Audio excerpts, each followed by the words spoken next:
আমাদের অনেক সংখ্যক ড্রাইভার আছে তাদের সঠিক প্রশিক্ষণ নেই।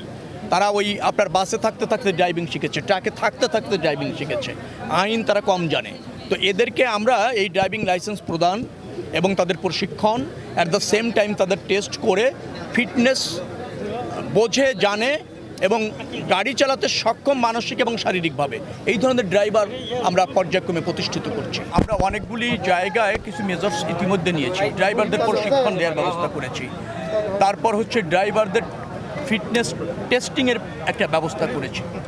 তো এই কাজগুলি চলমান আছে। আমার ধারণা হচ্ছে যে অল্প সময়ের মধ্যেই একটা সুফল আপনারা পাবেন। তো এটার সত্য যে আমাদের অনাকাঙ্ক্ষিতভাবে অনেক প্রাণ সড়ক দুর্ঘটনায় যাচ্ছে, সেখানে কাজ করছে।